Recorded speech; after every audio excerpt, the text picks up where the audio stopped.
अनंतपथ रस्ता आरोग्याचा, अनंतपथ आनंदाचा ह्याचं आयोजन यावर्षी करण्यात आलेले आहे. 5वं वर्ष आहे. सलगतेनं कोविडच्या पासून आपण आनंदपथाचं आयोजन करतोय.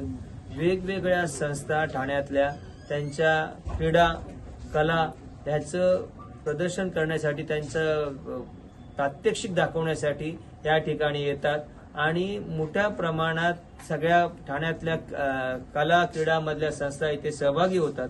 हा सकाळी 7 वाजता म्हणजे 17 तारीख आणि 24 तारीख अशा 2 दिवसात असणार आहे आणि सकाळी 7 ते 9 ह्या वेळेत हा कार्यक्रम असणार आहे. आपण सगळेजण नेहमी चिंतेत असतो की मोबाईल पासून मुलांची सुटका झाली पाहिजे, कमीत कमी मोबाईलचा वापर केला पाहिजे. त्यासाठी अनेक संस्था, ज्या संस्थेमध्ये गेल्यावर मुलांना त्यांच्या आवडीचे खेळ खेळता येतील, त्यांच्या ह्याच्यामधनं मोबाईलपासून लांब जाण्यासाठी सुद्धा पालकांना एक वेगळा रस्ता मिळेल आणि ह्यासाठी आम्ही ह्या सगळ्या ठाण्यातल्या वेगवेगळ्या संस्थांना आम्ही ते आमंत्रित करतो. जवळजवळ 35 ते 40 संस्था येतात. त्यामध्ये जिम्नॅस्टिक आहे, लंगडी आहे, खो खो आहे, कबड्डी आहे. म्हणजे पुढच्या दर 2 ह्याच्यामध्ये वेगवेगळ्या संस्था, कुस्तीपासून अनेक आर्चरी आहे, लाठीकाठी आहे, आर्म्स रेसलिंग आहे, त्यानंतर रस्सीखेच आहे. त्याच्यापेक्षा एक वेगळं वैशिष्ट्य असतं, येऊरची सगळी टीम आहे. येऊरची ही टीम इथे लगोरी खेळते, गोट्या खेळतात, भोवरे खेळतात.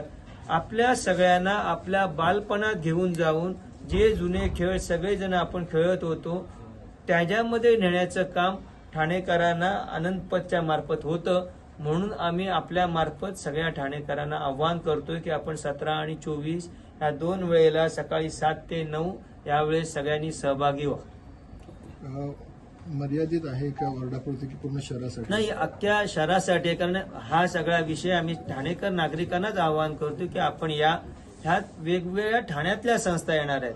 ह्या संस्थांमध्ये त्यांचे प्रात्यक्षिक बघितल्यावरही आपल्याला समजेल की ज्यामध्ये आपल्या मुलांना काही करण्याची संधी आहे तिथे आपल्याला त्या मुलाच्या संधीला आपण न्याय देऊ.